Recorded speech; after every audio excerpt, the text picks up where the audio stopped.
Hey, Sean. Pat, nice to have you with us. And there's the audio. The camera's not going to work tonight. Pardon? But apparently my camera is not going to work tonight. Oh, I'm sorry.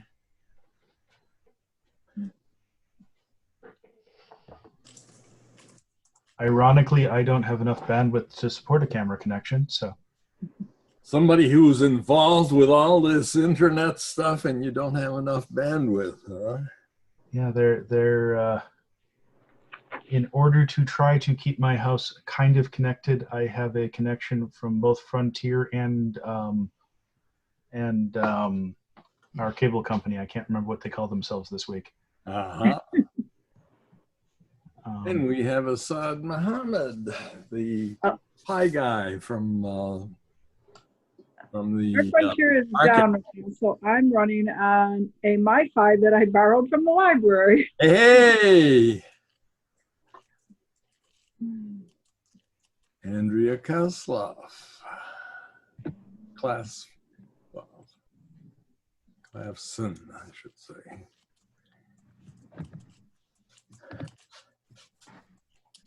Hey, Andrea, glad you could join us. Thank you for the invitation. Very exciting to be here. Well, we're delighted to have you.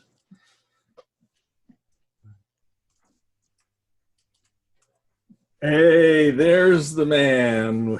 Hey, how are you guys? Great. It's Good, good. I'm busy. I've been busy all day. I had deliveries and stuff, so I'm in my car. good. Okay, well, we're delighted to have you. And Thank you. Let's see who else. Destiny Dragon. And Bonnie Mayer. Hey.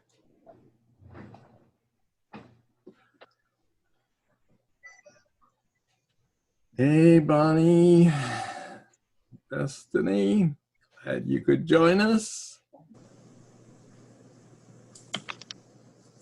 There's Our Lady. How you doing?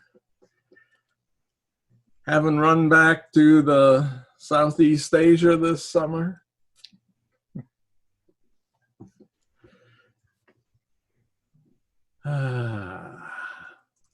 Okay, well, it would be safe for me to go, but I'm not going because I can't get there. Yeah, that's right. Nobody wants us. Nobody wants That's us. right. They're not even sending mail back and forth. No? God. No. So my friends over there who are going to try to do absentee ballots are getting a little concerned. God, that's something else. And who do we have on the phone there? It's John McMahon from the Service Center. Ah, John. Delighted to have you with us. Okay. Let me see if I can.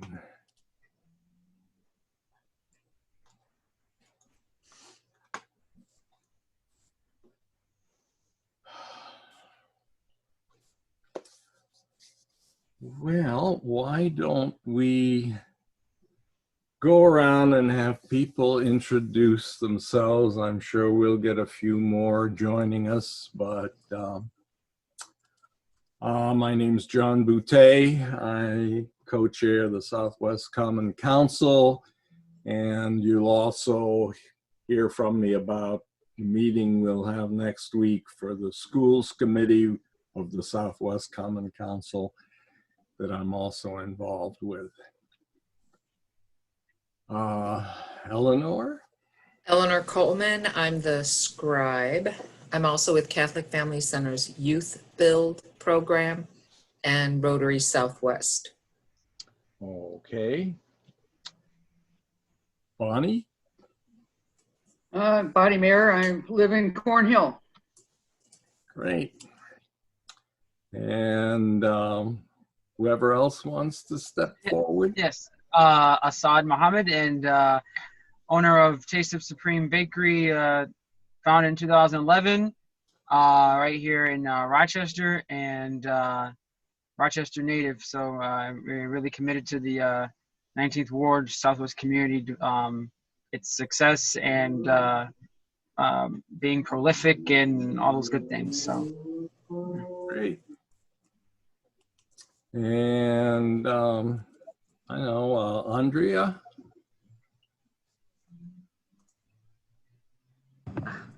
Sorry.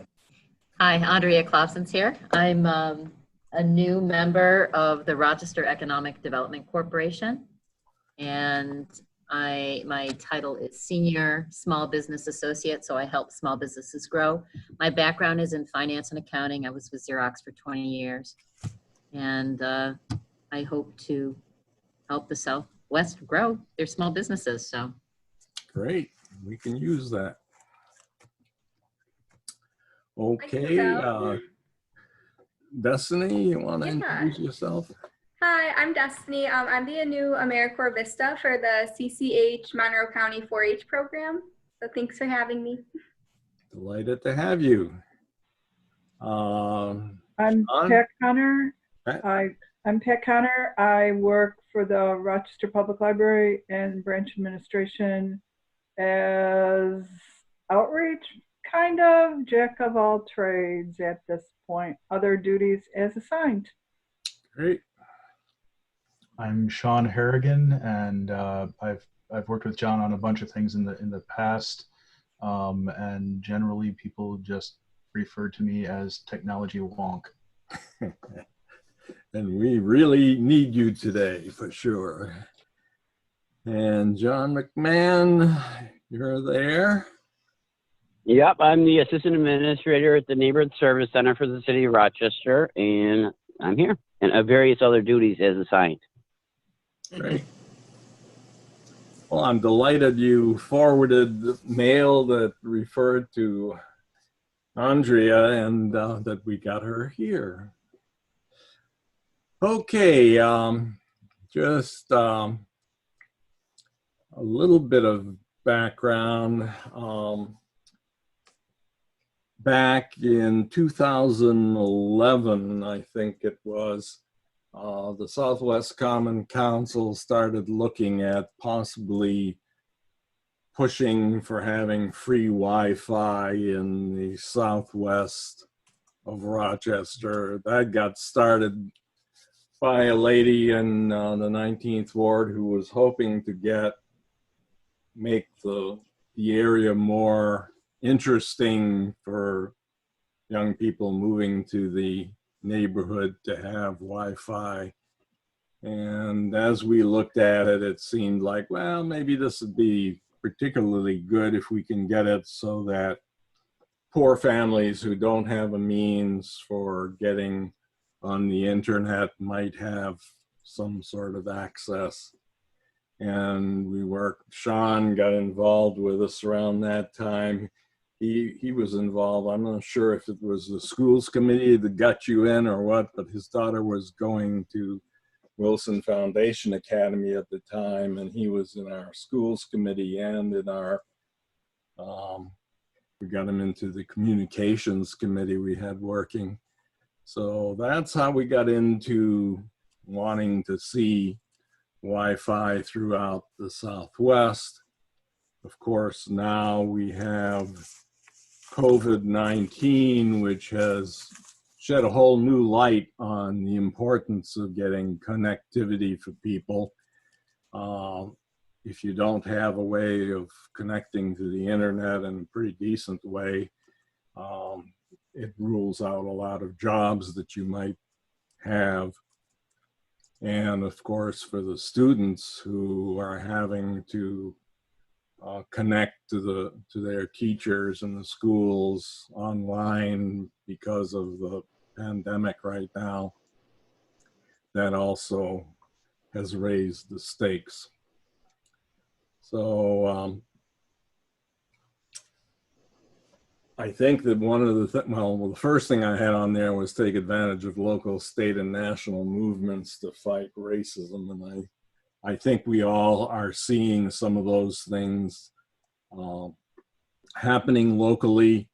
The Black Lives Matter movement is something that a lot of people are giving support to.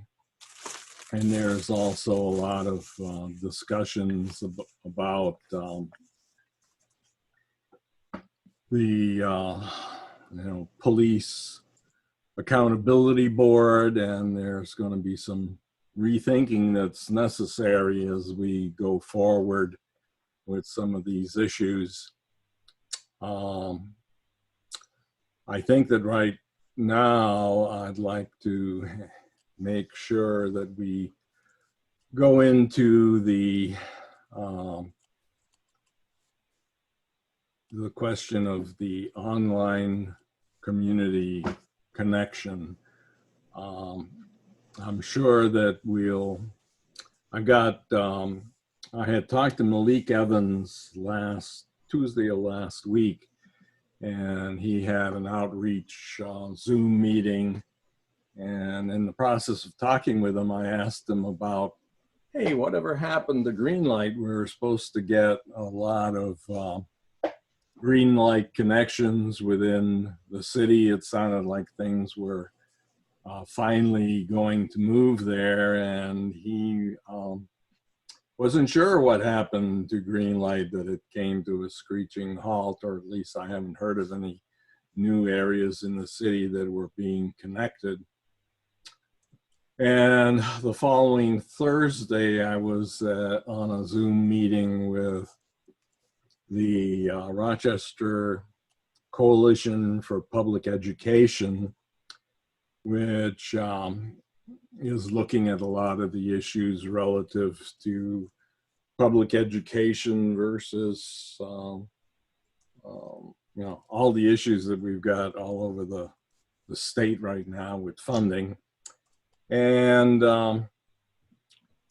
Howard Mafucci is one of the people on that committee, and he's a county legislature. He's county legislature from Pittsford, but he's been doing a lot of good work with us. And when I mentioned the discussion I'd had with Malik, he stepped in and said that Adam Bello is looking at making use of the better use of what the county has already installed in terms of fiber optics.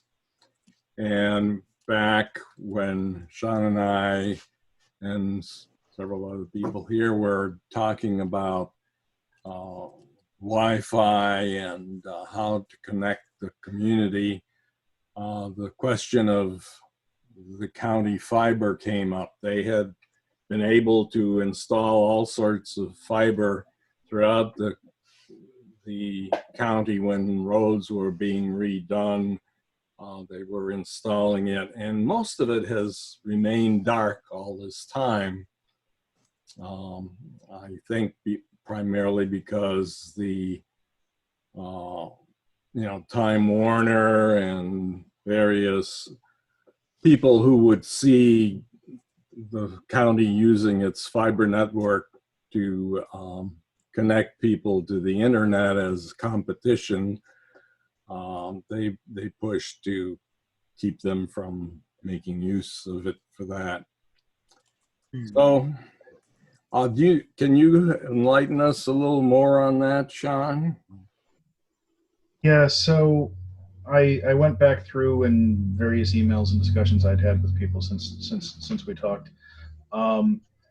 The reason why the city stalled, particularly inside of the city boundary of the city of Rochester, a couple of years ago, I'm about two, but that's sort of a foggy date. It's somewhere within the last two. The city council actually changed the permitting and interconnect requirements, and both greatly increased the rate on the permitting fees, and set a renewal that also has an interest rate, or excuse me, has a inflation rate in it. So you can't necessarily guarantee a fixed cost going forward. They also changed the attachment pole requirements for, like, if you want to attach to a pole. The whole thing got tied up in a lawsuit not filed by Greenlight. There was a lawsuit filed by one of the alternate utilities that provides internet service against the new regulations. And Greenlight basically had said that although they support the fact that they don't want the new regulations to go into effect, they are not going to build anything inside of the city until after that lawsuit is resolved, because they find the new fees to be unattainable to them being able to deploy a new network. Do you have any idea who that these were brought from? So these are lunchroom conversations that I have had that are very heavily off the books. It's also the case for Frontier and for Time Warner at the time, that they basically said, we can't run any new fiber inside of the city limits. It's just cost prohibitive. I actually did a quick search through, and the rates are $1 per linear foot for the permits. So, you know, if you think that, you know, somebody's got a 50-foot, you know, back lot, it's $1 per foot to get the permits to install it there, and then you have to renew it every 5 years. You know, which doesn't seem like a lot, but if with an unknown of inflationary adjustments and things like that go into it, you know, it quickly adds up on top of the already existing $1 million per mile that you have to build fiber. That's the word that has come out of all of the engineering departments and such that would be deploying internet services inside of Rochester. You know, that it just became cost prohibitive. Okay. And that unfortunately falls particularly for poorer neighborhoods where you're not going to get as high of a acceptance rate. And already with the Greenlight model, if you rented an apartment, the landlord had to sign up for service, not the renter. And as a result, you know, the neighborhoods that had higher rental rates were thus underserved in the Greenlight model. What do we know about, I mean, right now the schools are making sure that students that need connectivity to the internet do so, and they've got these MiFi or hotspot devices they hand out to them, which makes use of the same cellular network that the phones do. Do you know what the relative cost for use of something like that is versus, you know, connection to? I don't know what the bulk contracts are. I know that when they were getting the sort of slow speed stuff that they were getting from Time Warner for like, we'll hook your house up for a just for school connection for as part of the free lunch program, those were coming through at about $20 a month per household. Okay. And so the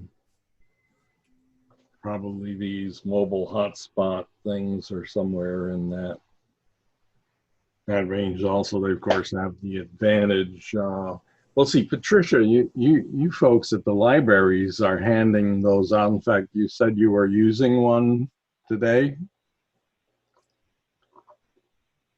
Yep, I have one. The library, Speed purchased hundreds of them, and I don't know how many, just before the shutdown, and we processed them, or the department processed them very quickly to get them out into the patrons' hands at that point. I know they pay for them for the service. I don't know anything about the cost of them. Now, when you hand that out, the library is paying for the service, or? Yes, the library pays for the service. Okay, and we don't know yet what that is per hour or whatever that they using. They currently check out for a week. Hopefully this one I can talk somebody into a little bit longer, because Frontier's not coming till next week. And then if they go, I don't know how long, but if they go overdue there's a time, then the library is able to shut service off to the device. Okay. These are T-Mobile's, the ones that we have. Okay. I know they're very popular, and when I looked to get this one last week, there were only 24 available, which is 24 is a big number, pretty good sized amount for an item, but when you consider we own hundreds of them. Yes. Yeah. Do you have any idea what the speed of those devices is? Not a clue. Okay. It works pretty good though. Yeah. Yeah, I was looking today trying to get a feel for it, and I was looking at Verizon, and it looks like it depends on whether you're using a 4G LTE wireless broadband, or in some cases, if you're paying for it yourself, if you've got a certain so many gigs of service, when you reach that limit, sometimes it'll go into a slower service, maybe using 3G or whatever, and then things slow down quite a bit. But I'm not sure what the devices the schools or the library are handing out are doing, because you're using your own service contract for the device. Okay, and the other thing that I was kind of surprised when I was reading some online news was, if you paid attention to what SpaceX is doing, sending up their Starlink network, they're trying to saturate the low Earth orbit part of the skies with these Starlink satellites, which connect with one another, and they've gotten enough up there that they're starting to get a feel for what the throughput is. And it looks like they're getting something like up to 16 megabits per second download speed, and 17, 18 megabits per second upload, which is very respectable. I know my DSL connection I have through Frontier doesn't go anywhere near those speeds. But so that's something, as we look at what's going on here, that things are constantly changing, and I don't know when they're going to actually offer this to the public. At this point, they are in beta, and this is probably the only time you're going to hear somebody say this about Rochester, but we are unfortunately too far south to receive the beta connection, because they are only doing 44 degrees and to 52 degrees north, and we are at 43 and a half. So like the middle of Lake Ontario north is their beta zone. So we are actually oddly too far south. Okay. I was actually looking into that as a alternate option for my house at one point. So Now that's just for the beta. Eventually, they'll. that's further beta. They're planning on expanding further south as they grow out the network. With sort of the equator being the last to be serviced area. You know, you get into how much clear sky do you need in order to be called clear sky for it to work? You know, not so much cloud cover, but more like, do you need trees not to be in the way and things like that? That'll be the thing to be seen, because of the fact that they're still on that trying to launch for the beta. I just, for your awareness, it's probably going to be like 2 years out before we could see stable service in Rochester. Okay. Not that 2 years is a huge length of time, but you know, it's not going to be in the next 6 months. Okay. All righty. Well, that's good information to know. Yeah, thanks, John. When I'm on the boat, I'll remember that. Yeah. Well, it'll get to Southeast Asia soon enough. Bonnie tends to travel to her winter home in what Thailand is it, or yeah. So we only see her for half the year. Well, if I could get back there, I would go right now, because there's 69 million people in Thailand and they've had 58 deaths. God, it's hard to believe what we're experiencing. Now, I was hoping Howard Mafucci was supposed to be joining us, and also we were going to Whitney Thomas from Malik Evans' office was going to join us, and they may soon. Courtney Thomas. Now we're recording this, so hopefully we'll get them to gather some of this information after the fact if they don't get to join us before the meeting is through.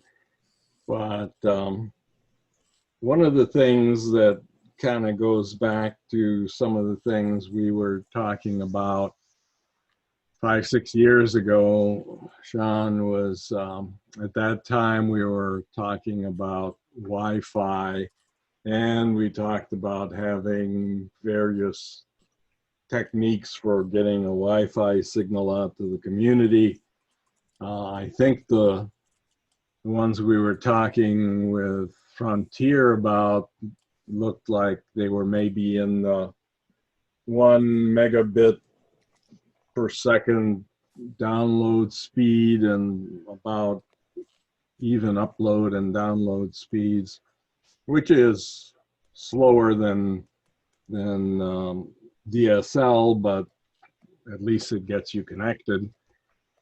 And if we manage to get things moving again with green light and whatever the county can do with making some of its fiber optic available to Greenlight or whoever else, so that we get connections throughout the city, we're probably going to still have to find a way to get funding to get poor households connected with some acceptable level of service so that they can, students can connect with the school, parents can connect with job applications, or if they have to work from home via Zoom or whatever. We might be looking at having Greenlight provide various links here and there, and then either, I think the last thing we were talking about when we were discussing options was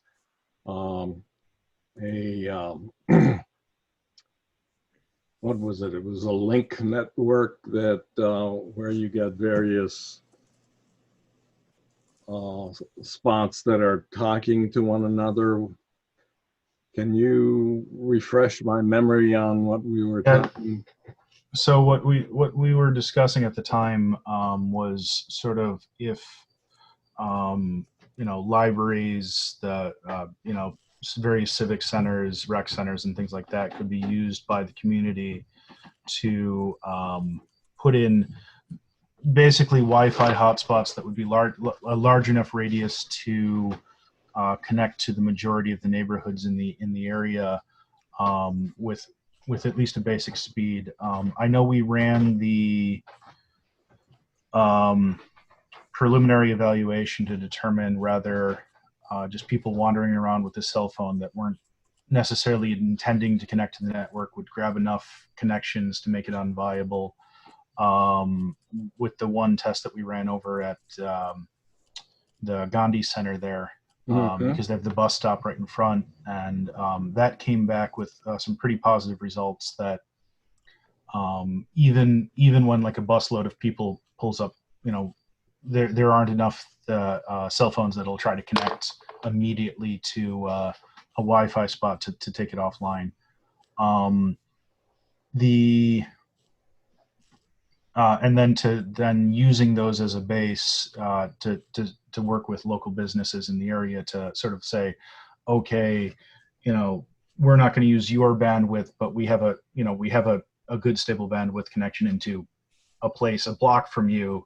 Can we put up a repeater and just put that in your storefront? And the idea would still be sound. The speeds have gone up because the technology for Wi-Fi has improved. You'd still have to worry about how you get the backhaul, how much backhaul you could get through that. And you'd probably want to go with one of the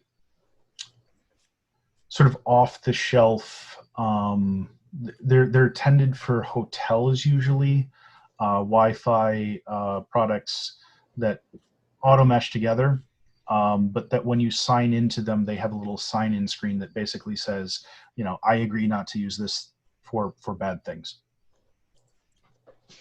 Okay, yeah. How you get the backhaul in is still a question. You can get a decent speed at pretty much anywhere in the city of Rochester if you are a business.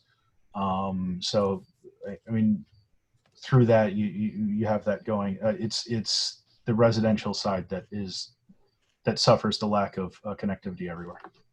Okay. Hi, Jacob. Nice to have you join us. Yeah, sorry I'm late.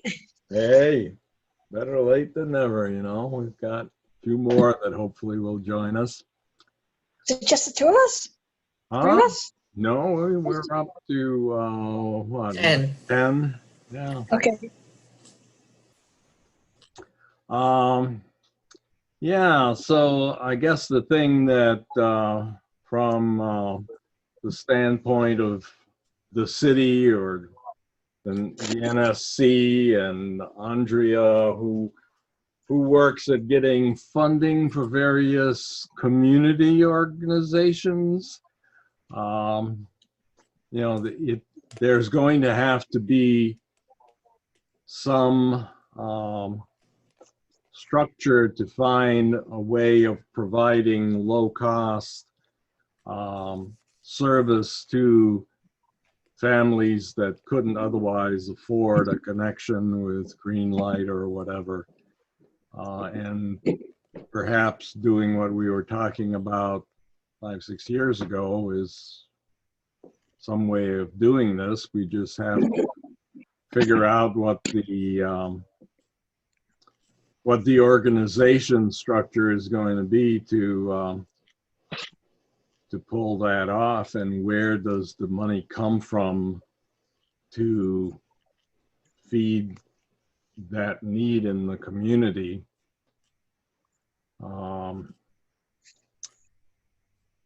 where does the NSC see itself, or the city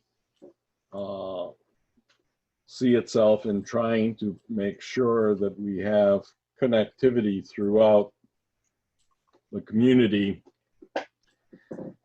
so that we don't have anybody left out? Do you have any thoughts on that, John? It's not really something that is on my level that's come up, certainly since we've been back. So I could look into it and find out if there's any feedback I can get. Yeah, that would be a good thing. Hopefully we'll get Malik to get in on this. Let's see. I'm joining up from my computer. Okay, you're hooking up from the computer. Very good. He's joining us twice. Twice the fun. Okay. And so that's going to be something that we need to try to get a feel for, where will the money come from once we assuming that we get green light or Time Warner or Spectrum or whatever they're calling themselves these days, get networks throughout the city. How do we then use that signal to provide a lower speed Wi-Fi that doesn't make getting green light or Time Warner or whatever unnecessary, because people have to make a living, but you still need to have some source of money to provide that service for people who can't afford to pay for it.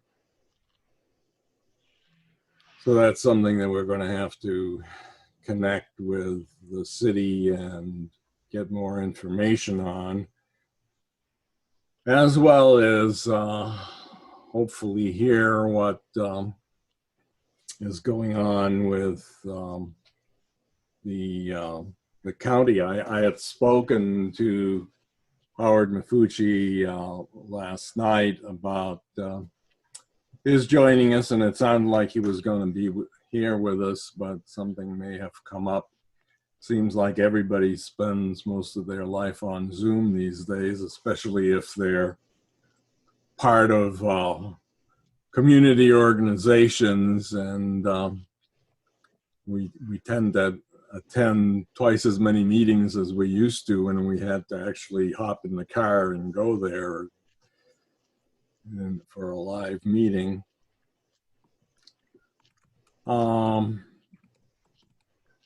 Sean,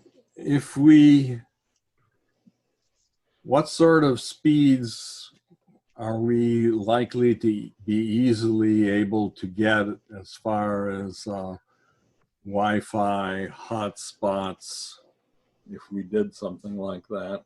So if you sort of have a cabled backhaul, an actual wired-in backhaul for things, as long as you're not going more than 2 hops in, I don't want to say in cheap gear, because it's not cheap gear, but in lower price gear, you can get sort of a reasonable 6 meg connection to a dozen or so people on that second outlier hop. More than that, and they start borrowing each other's bandwidth, and you just divide that out further and further down. Mm. If you have more of those if the point itself is actually connected, you're talking more like a 12, maybe 15 meg connection per each of those 12, and then after the 12 you start borrowing from each other. So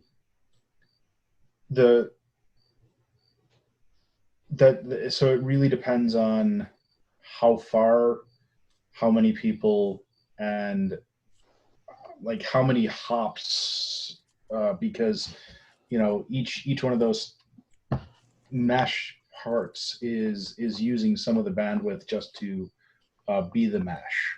It's not free to get that connection. Do we? Can I ask a question? Yeah. What's the current state in the Southwest right now? I know you're talking about expanding things right now, but what is the service now? And do people have access to internet if they want it and can afford it? The overwhelming majority of the inside of the city of Rochester is on the what's referred to as DOCSIS 2 for the cable modems, which go up to 15 meg at their absolute maximum, and really can't go any higher than that. Some of them are very long shared loops, or ADSL service that caps out at about 6 meg, depending on how far you are from the units. I'm not in the Southwest myself. I'm up in Charlotte. I'm pulling about 4 meg from Frontier and about 12 meg from Spectrum. Now, and the problem here is that people don't have access, or they can't afford it, or what is the fundamental problem? You sort of have two fundamental problems. Those basic level services, really anything that requires a video stream, you need about 6 meg to maintain. So if you have 2 children trying to do a distance learning, you need 12 minimum to get by. Just as a thing. If you have, in addition to that, you also have an economic disparity between those neighborhoods for the availability of getting just a basic anything, depending on where you are. And John can speak more to that for places that are just black holes of non-availability. But so it's really the max level services, and those are max level services. So because it's a shared loop, my house and the house next door to me and the house next door to them for 3-4 miles in some cases, are all sharing that loop. So the more of us that are using it, the less of it there is maximum as well. So you could end up in a situation where what was okay 5 years ago, you're now have a maximum service that is below the minimum to be able to do distance learning. Okay, and so for those who can access it, is there a problem with them being able to pay for it?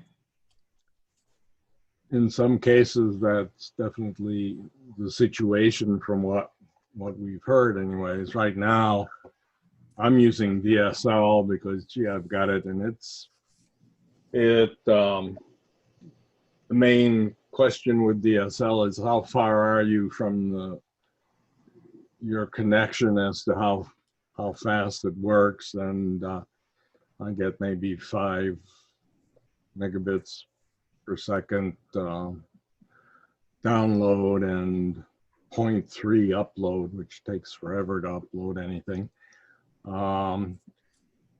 With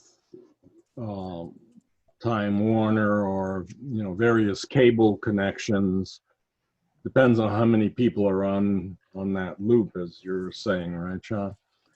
As to how fast things are going to be, and just for sort of the awareness, the FCC's definition of it is anything that's less than 12 isn't high-speed internet anymore. That's just you might have a connection, but it doesn't qualify as actually having I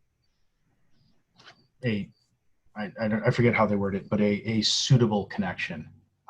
If you can't get at least a 12, and at this point, I'd say probably the majority of Rochester is under that situation. The highly served neighborhoods are doing quite well. It's the less served neighborhoods that are, out of luck from both providers, and then with now the third provider saying that they're not coming in, it leads to the question of what are the alternates. Who's not coming in? At this point, Greenlight has placed a hold on all builds in the city of Rochester. Why is that?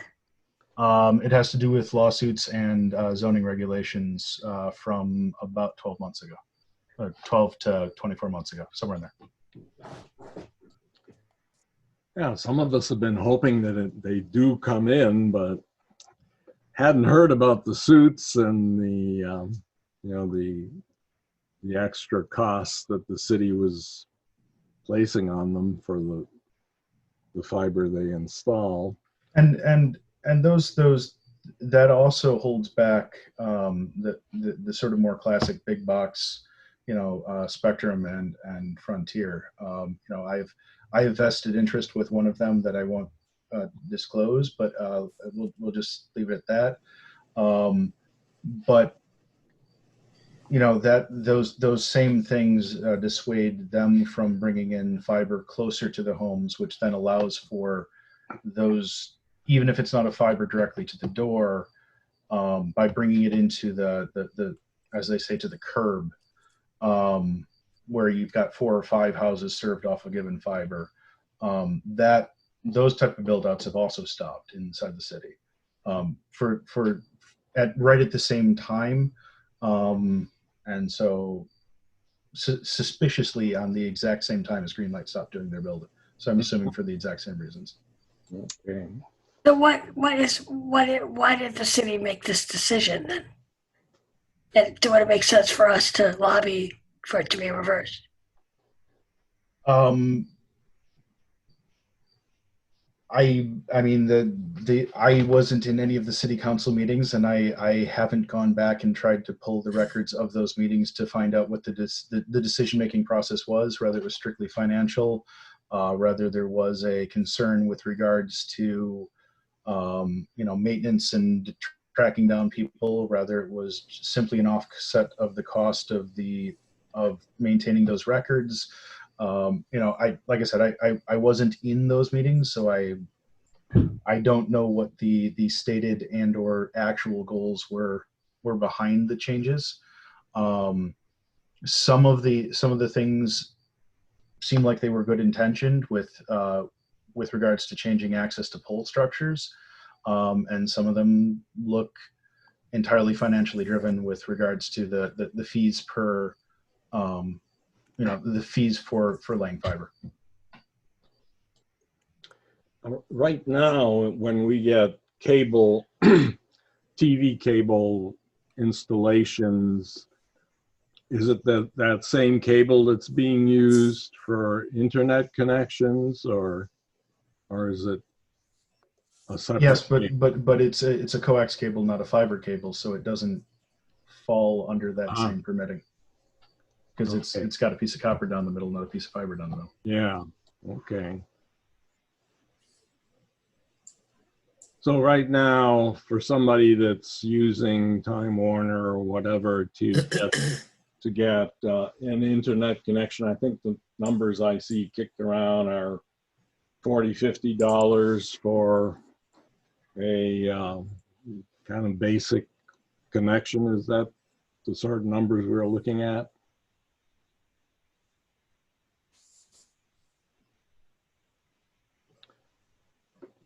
Anybody who's got Time Warner or Spectrum or whatever for?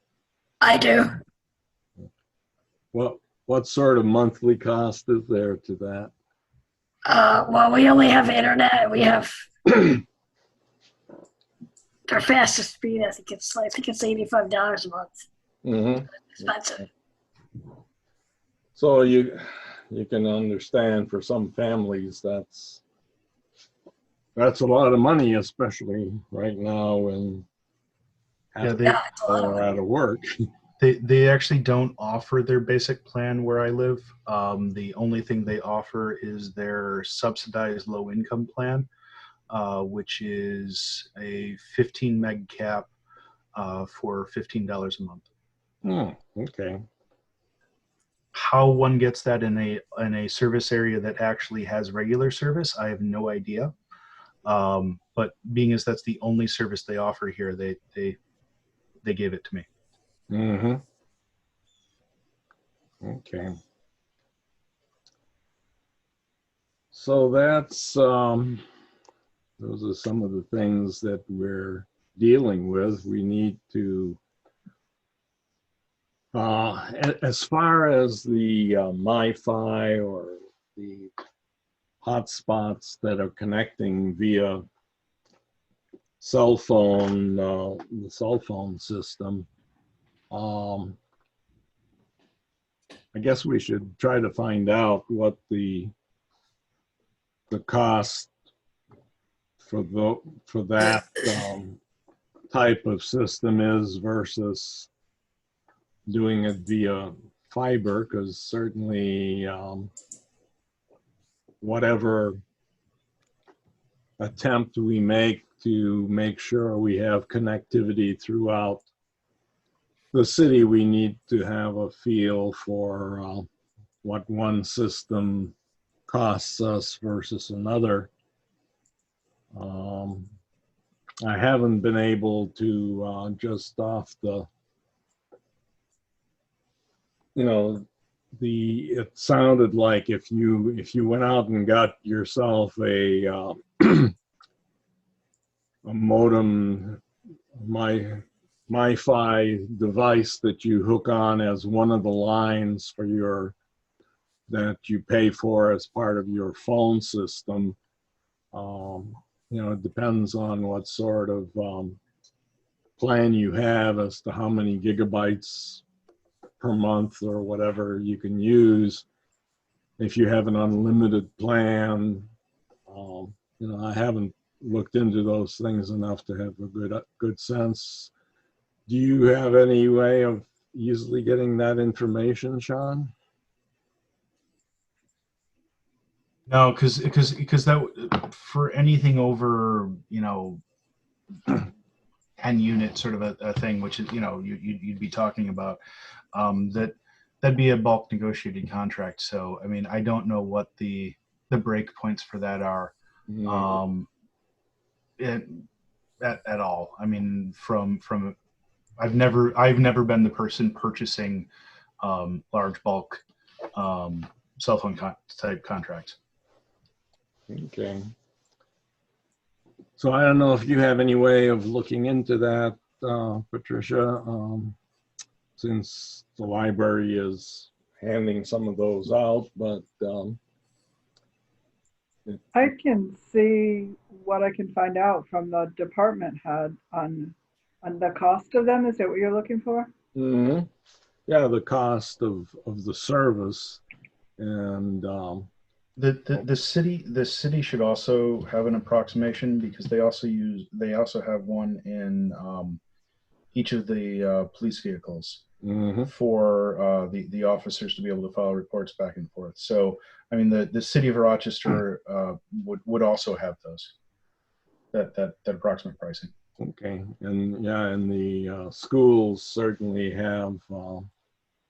must have, I forgot how many hundreds of these they've been passing out to students. So they've got, they should have some data that we hopefully can get some information on. Okay, I said we'd try to keep this to around an hour. And we have a meeting coming up Wednesday of next week for the schools committee, and I'll certainly send out invitations to all of you if you want to join us there, and we'll hopefully have gotten some more people in on the conversation based on the information we've dug up today, I think it's been very, very informative for me, and great. I'm delighted I called you earlier today, Sean, because we got an awful lot of information thanks to your input. Was there anything else that, from the standpoint of the Southwest Common Council, that anybody wanted to bring up or had questions about that we should spend a few minutes on? Nothing? Are you looking for announcements like a roundtable thing or something different? Roundtable sort of thing, yeah, announcements. Yeah, I know everybody wants to hear from Redco. I'll throw this from the service center real quick. Last week we started doing intakes for several different city grants at our offices. So we're doing the ERP grant, the emergency repair grant, the roofing grant when it comes around again. We're doing the lead grants. There's the new COVID landlord grant. So we're processing those right through the service centers, and we're going to be trying to get as much money as we can out the door for people. So that's new. So if anybody needs repairs, just send them to their prospective service center and we'll straighten it out. Great. Where is this coming from again? What company? Well, there are the several different grants. Some are state grants, some are federal grants. They're traditionally we've farmed them out to NeighborWorks and to Action for a Better Community to you know, do the intake for them. But we're doing that in-house now, trying to save some of that fiduciary money to get it out to the grantees. So it's several different sources. Okay, so who's giving out the grants? What's the name of the organization? Redco is the Rochester Economic Development Council. Oh, Redco. Okay, excellent. Okay, thank you. Yeah, well, I wasn't talking about Redco. She's here to talk in a second. I'm just talking about the service centers. Okay. We're doing intake for the City of Rochester lead grants. There's one for landlords and there's one for tenants. There's the emergency assistance repair grant for if you know of somebody who's having the emergency, they need a new furnace or water heater, things like that. There's a variety of different grants from the city for homeowners that we can potentially help people if they qualify. But we're now doing the intake for those grants at the service centers. Okay. All righty. Anything out in Cornhill Way that you can give us some information on? Well, yeah, we're having gazebo concerts on Sundays. So if anybody's wondering about Cornhill on Sunday afternoon between 4 and 7, we've got some free music. We did have the mayor come down with mask, etc., and put some shovels in a little pile of dirt so that I guess we're going to start to move forward on the West River Wall project. But as far as I could see, all they got was the shovels and the dirt, and that was it. But we're still hopeful that we're going to exactly see a wall.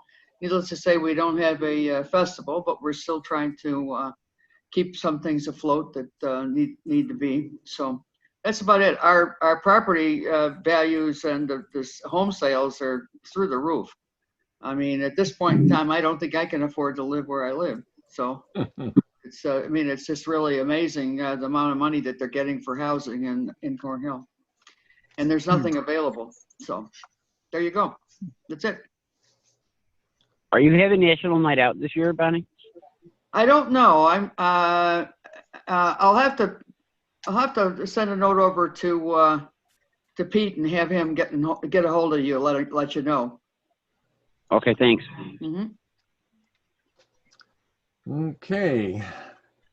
I can give libraries quick if you want. Yes. Libraries are open. Services are limited. Central Library is open Monday through Friday from 10 until 4. Arnett is open Monday through Thursday, 10 until 4. They are doing walk-in. Anybody, they are open. There are computer available. There's browsing, there's copying, fixing, anything you could I don't want to say usually, but the basic services are there from before. Furniture has all been removed to discourage people from staying for the day. Social distancing, there are health screening and temperature screening and masks required to enter. That's at Arnett and 3 other libraries in different sections of the city. The other 6, including Wheatley, are currently doing curbside service, mostly while we look at what occurs at the libraries that are open, and they felt because some of them were smaller, it was hard to promote social distancing at those libraries at this time. Lori is also doing copying and faxing and printing remotely. They do it for a person who needs it. The services are continually being evaluated by management, and we expect services and hours to change. We just don't know when that'll occur. It all depends on the rates of infection and hospitalization and all those fun numbers. So that's where the libraries are right now. But they're currently, this week, there are not computers available at Central. If you were aware, they were working before the shutdown to install a tech center where the teen center used to be in the link area between the 2 buildings. That work continued during the shutdown. The construction continued, and they are working on finishing that up. They are expecting to be open sometime next week. There's not a firm date yet. Most of the computers that were available for public use throughout the library are now in that tech center. And the Rundell building still remains closed. Bausch and Lomb is open, Rundell is closed, but if you want materials from Rundell, staff in Bausch and Lomb will get them for you. So that's where we are. Okay. Anybody else have something? Yeah, would you be interested to know what kinds of funds are available? I can run through what Redco's offering, or I can do it another time. Yeah, that would be interesting. Okay, just so that you know what's available, so you can grow your quadrant. Let's see, so Redco, Rochester Economic Development Corporation, offers 3 things right now. So the first, this was established before. It's a revolving loan fund, and it provides financial assistance to new or expanding city businesses to stimulate private sector job retention and or creation, investment within the city of Rochester, and increases in the city's tax base.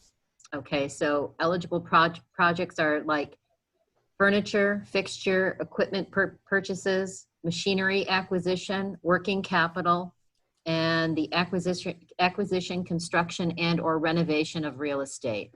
Okay, goes up to $250,000. And then there is a grant program, Phillips J. Banks grant, and it's pretty simple. Grant funding for business retention, expansion, or relocation. Funds can also be used for equipment, redevelopment, real estate acquisitions, or new construction. Then we just announced this Revitalize Rochester Fund. I don't know if you can see this. Mm-hmm. Let's see, open this up here, this pamphlet.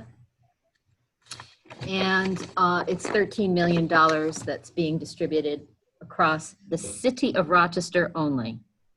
And there are 4 pieces to it. There's a catalytic pre-development loans, which provide flexible, low-interest pre-development loans to early-stage real estate development projects focused on the revitalization of key commercial properties in targeted neighborhood corridors.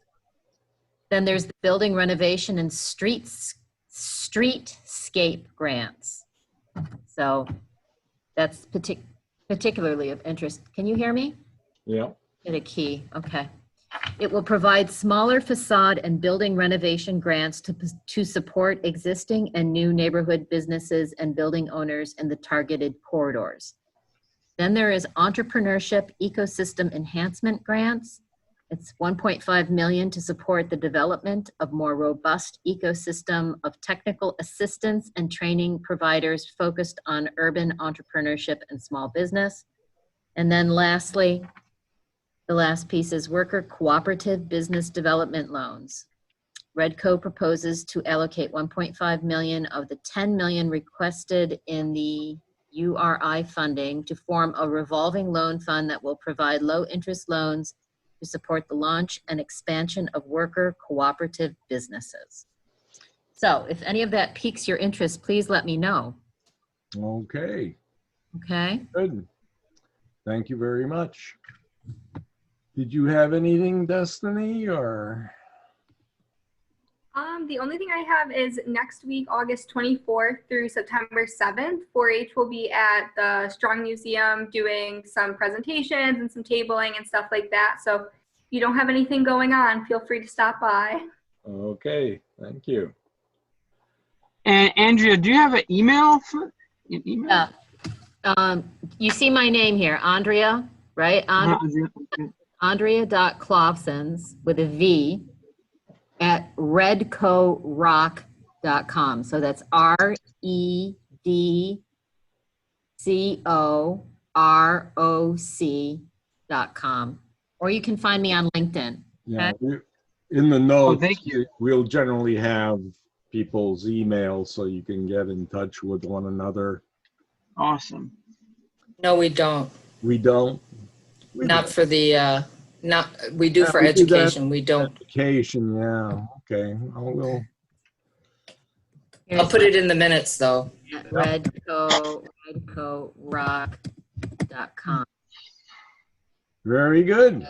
Rock.com. Well, I